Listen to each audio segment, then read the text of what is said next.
And welcome back to Music Free Static. I hope you're having a fabulous day. And you know what? There have been a number of new social networks and creator networks springing up as alternative to US hosted systems, okay? Or as alternatives to X or Instagram for those who want to get off of, just want to get off those networks, right? Now, it's great to see more competition, okay? I love seeing competition in this space. But all of these things that have been springing up have been making the same mistakes. And it's the same mistakes the existing platforms are currently making. Okay. So here's the deal. In real life, most people don't want to hear everything everyone has to say about everything. Okay. Instead, we'd rather go to specific people for specific things. Okay. Right, we'll listen to sportscasters for things like NFL news, right?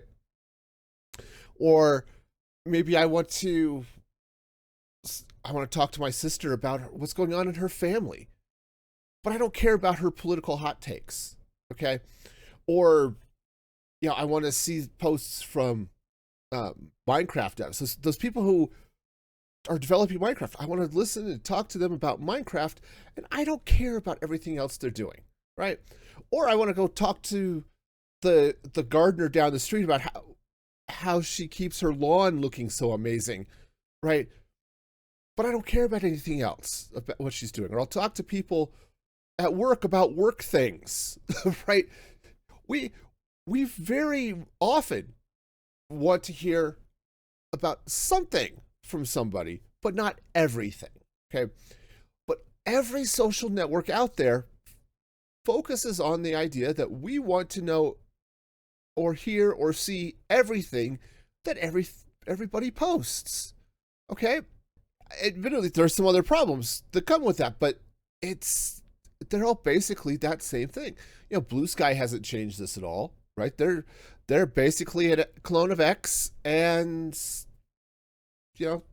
they are what they are. Now, the protocol does support some other things. I saw somebody was looking at developing an Instagram knockoff using the protocol, but still, they're all suffering from the same problem. Even Nostr, which I really like, has this problem, right? And Nostr's a protocol, okay? It's not, strictly speaking, an application, but it's a system that is not controlled by a single company or organization because it's a protocol, right? Just like email is a protocol. It doesn't matter if you're using Hotmail or Gmail or running your own mail server, or if you're using Thunderbird, right? Or Pine or whatever to read your email, right? It's all, the important part is the protocol. Nostr's the same way, but I have yet to see a client on Nostr that doesn't make the same mistake of assuming you want to see everything from everybody all the time. The question is, why are they doing that? Okay, why are all of these companies making this mistake? Okay, one, it's just easier not to. It's just easier to let all of the traffic flow than to worry about any sort of decision making, or to say, hey, I only want to see this the sports guy's takes on baseball and not his takes on the presidency. Okay, it's just easier, right? Now, also advertising, right? The more you're there to see, the more ads can be thrown your way. All right. There have also been ways, right? Because we look at, now, if you look at something like email, we have filtering, right? It's you see it built into Gmail and Hotmail and all that stuff, where it says, hey, I want mail from all of these people. I don't want the spam, right? And most spam filters do a pretty good job, to be honest, right? But even going back to the old school days, like, I remember setting up mail filters on the server I ran for the ISP I worked at, and I had to set up spam filters because our customers were getting tired of the spam. And there were a couple of ways of doing it. You could do rule-based, which we did. There's also a whole system based off of Bayesian sorting.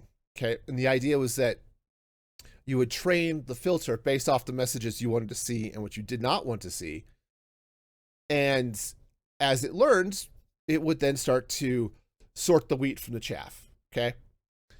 Or the meat from the spam, maybe, right? Something like that. The problem is, if I train those types of filters to block messages from about Nigerian princes or princesses, that's great, and it will block them. But it will block them even if I'm wanting to talk to somebody about an actual Nigerian prince, okay? The other side of it is, hey, maybe I don't want politics from everybody I follow, right? But I don't mind seeing the political stuff maybe from my local representatives or from news sites or right things like that, right?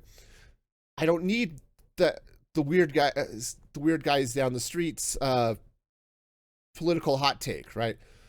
If I'm following a Minecraft dev, I'm following them for Minecraft, not their political takes.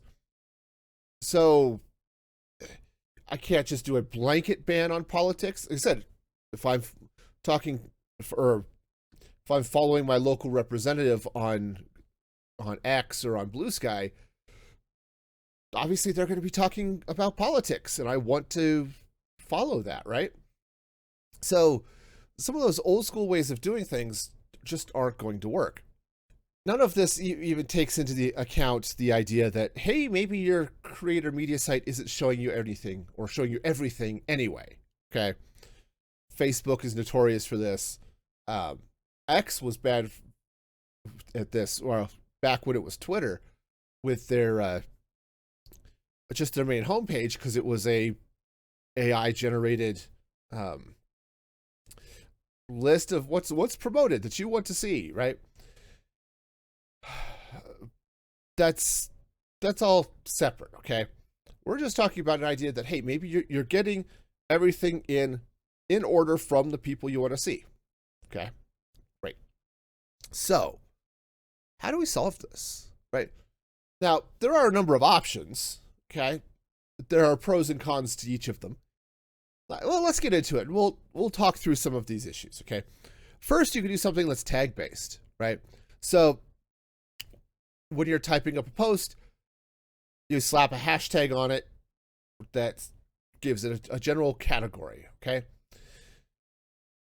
And this can work. Now, in the modern day, hashtags are almost useless, okay? Back when they first got started, when in the wild west of early Twitter, and people were starting to put hashtags on posts, it was great because, hey, you can now search for that hashtag and get the whole topics, right? The whole topics. Wow. You might even be able to find somebody with good grammar, which is pretty hard, if I'm going to be honest with you. No, but you could find all of the posts about a specific topic, whether it was Twitch or YouTube or the Broncos or the president or whatever, right? You could do that. Well, then came hashtag spam and a bunch of other things. But what I would say proposing, okay, that might be too strong a word. But if you were to hashtag a post, it's like, okay, politician X did Y was the hashtag politics. Okay? Great. So what I could say is, if I'm following Joe Blow out there, whoever Joe Blow may happen to be, I could say, you know what? Let's block all of their politics posts. Okay?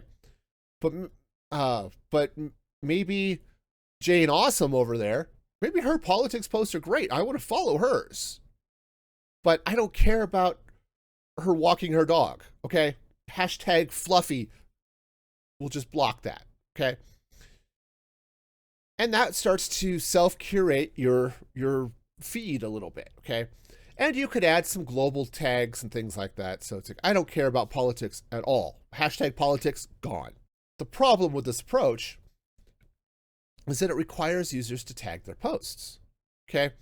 Now, that can work, okay, if there's a habit of tagging things with consistent posts or consistent tags, right? But what if they're not, right? So for example, maybe I'm following somebody I would just want their takes on the Denver Broncos, right? Which is a football team, right, in the NFL, right? If I just want to see their takes on the Denver Broncos. Are they tagging it hashtag Denver Broncos or hashtag Broncos or hashtag DEN, right? Which is the abbreviation that's used for the team in the NFL. Right. So now I've got a bunch of all of these different tags, and are they consistent or are they not? Right. What about other teams? Right. Maybe I don't care about, was it Boise State, which is also Broncos, right? How do I filter those? Right. So there are some definite options, and maybe they post something and they don't put hashtags on their posts. Right. Well, now maybe it'll ping a keyword, right? But maybe not. And this stays okay. So that's got some issues, right? Curating that type of list is hard. Now, imagine doing that for hundreds or thousands of people that you might follow on some place like X or Blue Sky or Nostr, right? It sucks. Okay. It's one of the things, I love Nostr, but it is very much loaded up with Bitcoin bros, and I don't really care that much about Bitcoin. Okay. The tech is cool and all that stuff. Blockchain has some interesting applications, but I just don't need to see it all the time. So, right. But filtering all that per person, per tag kind of sucks. Now, fortunately, we live in an age of language models, right? Or quote unquote AI. And we could maybe take a per user approach to filtering, right? In some ways, this is what YouTube does at a very, very high level, right? Because YouTube will take a look at your viewing habits. They'll look at your watch time. They'll watch the type of videos you're watching. They'll look at, did you interact with it? Did you comment on a post? Did you give it a thumbs up or thumbs down? Right? All of those types of things. And if you're just looking at the YouTube homepage, it will surface those videos more often than others. Now, they've got some other issues, but it gives you an idea, right? So, hey, maybe if you've got, Joe Blow's feed, and if you are seeing posts from them you don't want to see from them, you mark as don't show me this again. Okay. It's the mark as spam button, right? Even though spam would be the wrong word here, but still the idea that, hey, mark this as I don't like this. Okay. And in theory, it would start training whatever system's on your client to not show those ones from that person. Okay. And hey, maybe if you mark it the other way as well, it's like, oh, sure, maybe they're posting, even if they're posting all NFL things all the time, but you just want to upvote the Broncos ones. Okay. So that you see your team's things more often. And sure, sometimes it'll pull in something else, but just like the spam filter doesn't always catch everything, this type of filter may not catch everything either. Okay. The nice thing about something that is LLM based is they're really good at language mapping, right? So if I'm talking Broncos, Denver, right, all of those types of things about a team, it can correlate those things a lot better than just a static list of tags. Okay. Now, where things may get a little funky is if a star player on a team goes somewhere else, right? So, for example, going back a little ways, right, Peyton Manning was the quarterback of the Indianapolis Colts, right? So if you were all about the Colts, Peyton Manning might be pinging on your feed all the time because he's the quarterback for the Colts. Well, when he moved to the Broncos and signed with them in free agency after his injury, well, now you've got all this stuff on Peyton Manning, but it's pinging for another team. Now, maybe you still want to follow what Manning is doing, but maybe not. Maybe it's okay. Well, he's not a Bronco anymore, or he's not a Colt anymore. He's a Bronco. I don't want to see that anymore. And now you have to retrain and do some other things, right? So then, and maybe it doesn't matter. Okay, but those types of systems can work. They just take time to train. And then there's also the issue of global versus specific, right? So, for example, if you've got your social feed, right? Maybe you're on Nostr and you've got all these people you're following, and you don't want to see anything about Trump, okay? I'm picking on politics because it's easy to not want to see politics or not want to see posts about certain people or whatever, okay? So, great. I don't want to see anything about Trump across the entire platform. How do you communicate the difference between I am doing a global block versus a user block, right? Those are, I'm not going to say they're necessarily hard problems to solve, but it is definitely a UI type of problem that you need to solve, right? Because there are certainly advantages to setting up a global block list, right? I've certainly listened to people, podcasts and things where they would say, all right, yeah, I had to block all of Star Wars content because as much as I like Star Wars, the fandom is toxic and I just had to block all of this stuff, right? So I can totally see that being a thing. On the other hand, it's like, but I also want to see movie news. And when the Star Wars news or the news about the latest Star Wars movie comes up, I want to see that, right? Okay. These are not necessarily the easiest things in the world to deal with. But hey, okay, I'm going to follow somebody new and I get everything that they're doing at first, and then I just start to train it. Don't show me this, that, or the other. Okay, definitely a possibility.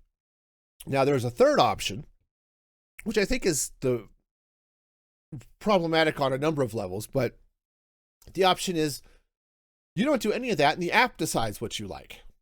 Okay, this is your algorithmic feed going on here, right?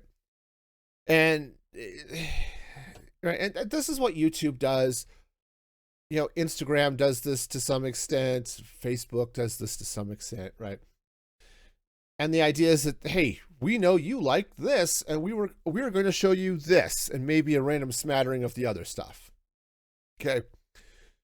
Now, aside from the fact that it never seems to get it right, that's there's also no visibility, and so you start getting into or maybe it starts opening the door for platform X is pushing an agenda. It's blocking all of this stuff, right? And you get all those conspiracy theories. Okay. I certainly see it, when I'm doom scrolling Instagram, that it's, sometimes it goes through phases where it's only showing me cute cat vids. And I'm totally down for the cute cats. Okay. Puppies too. Big fan, right? And then sometimes it'll flip over. Now it's only showing me sports highlights. Okay. I like sports highlights too. That's cool. But where are my cat vids? Okay. Or things like comics. One of the reasons I do use Instagram is because there are a number of web comics and things that are posted there. And I like to read those. So, hey, I will follow their feed and read their comics and all that good stuff, right? And then so now the feed is showing me random web comics out of order from different things. Okay. Some things it doesn't matter because it's a one-panel cartoon of just whatever. Other times it's not, right? But now what? And said it goes back and forth and just seems to get confused. And I want my cat videos. These comics are great, but where are my cats? I need to see the cats, right? So yeah, there are issues. And honestly, I think that is probably the worst solution to all of this. Okay. Now, that's not to say the app couldn't make some of those training decisions for you, right? So rather than you having to hit like or dislike on a post, it will remember that for that specific user. Okay, so maybe I'm following somebody and yes, I do want to see your posts about X, Y, or Z. And if I'm looking at them and whatever it uses to signal that I've looked at that post, it trains on that a little bit and says, oh, yes, okay, we'll show you more of this. Again, maybe it's, and it does it without me having to click a button that says like. Okay. And there are certainly people I follow on Instagram that I don't need to see all of their stuff, but I like seeing their stuff too. So I don't necessarily want it to hide what they're doing, right? but yeah, some days I'm more interested in seeing it than others. Sometimes I'm in a hurry, right? And so there's a person I follow on Instagram. She's a Denver sportscaster. Her name's Rami Bean. And I pinged on her. She was a Denver Broncos cheerleader. It's like, oh, dude, you're all gooning for her. No, I found her because it was her last season as a cheerleader, and it was during the Halloween game, okay, where it's customary for the cheerleaders to dress up in whatever, usually some sexy costume for their show. So looking here, out comes the Broncos cheerleaders for the day. And I know this isn't making me sound any better, but they're coming out for Halloween, and there's cheerleaders in, there's a sexy Where's Waldo, and there's a sexy Dorothy from The Wizard of Oz, and there's right, because they're cheerleaders, right? So there's all of this. Rami comes out in an inflatable T-Rex outfit, right? Yeah, you know the one, right? You know and she's doing the same routine as everybody else, but because of the way the T-Rex costume works, it just looked like here's this T-Rex that was just happy to be there and is so excited because it's the T-Rex mouth just looks like it's got this gigantic smile, and it was hilarious, and it made national sports news because look how silly this is. Look at this giant inflatable T-Rex doing this cheerleading routine with all of the, sexy Waldos and Luigis and whatever, right? And I thought, oh, this is somebody with a fun sense of humor. But what I like about her posts now that she was retired from cheerleading as a full-time sportscaster up in Denver, is the behind-the-scenes look at what it's like to be a sportscaster. Okay. And yeah, sometimes she's posting her outfit of the day and things like that. Okay. And I don't particularly care about that. But looking at, hey, this is the media room at the stadium. And sometimes it's, hey, here's the food they've put out for us. Or here's my office for the day. And it's the view out onto the field from the media room. And, or she'll talk about, I have to cover these 3 home games today. So it's all right, Saturday, and I'm now over at CU to cover the Buffs. And so I go through the whole game, and there's what I have to do after. Then the next morning I have to be over at, after about 5 hours of sleep, I get to go over to Invesco, or what do they call it? It's a Power Field now, whatever Mile High Stadium is these days, for the Broncos games. And now it's all of that, and talks about the 12-hour days that go into covering a sporting event, right? that stuff is fascinating. I love the behind the scenes views. But yeah, a lot of the time I don't really care about the vacation pics that she posts. Okay. And said sometimes, you know, she's got a fun sense of humor. So it's like, yep. The goofy vid of it's been a long day. So here's me on the field without my shoes on because I just can't deal with it anymore. Right. That's all of that is kind of fun. How does the app decide I want to see this or not? Right. To come back to the whole point about this. But remember, the problem I'm trying to solve is that I don't want everybody's opinions about everything. I may, right? That's the whole reason you follow specific people is you want their opinions on something. Okay. Now, maybe you want all of their opinions, and that's cool. That is awesome. Just show me all of this person. If there's an option to don't filter their posts, that would be great, right? So if you're following Pearl Stalker on Blue Sky and you want to see all of my posts, okay, cool. That's the way it should be. Okay, sorry. Because yeah, there's some people that are just cool, and hey, maybe they'll make a comment or a joke about politics, and that's okay. You're cool with that because they're funny enough that you don't care, right? Great. But then said there are a lot of the Minecraft devs I was following on Twitter for a long time that I wanted to see what they were posting about Minecraft, and they would post amazing things about Minecraft because they're passionate about the game. But I could care less about their political rants. Okay? I do not care. It's just not what I'm here for. Right? I want to be able to do that. Now, there are a lot of problems, right? If you're looking at like the AI LLM model, which I think was probably the most effective. I'm not necessarily going to say the best, but it's definitely the most effective, where you train the system on what posts you want to see and what you don't want to see. They're going to screw things up. There's a reason why all of these spam filters, like in Gmail or whatever, have a mark as not spam, because sometimes it's screwed up. Okay. And if you're not paying attention, it's like, why am I not seeing their posts about, oh, okay, maybe it ended up in my spam folder. The other side of that is, and I'm not necessarily going to say this is a problem, but it can be a problem of, does it just increase the echo chamber? Okay.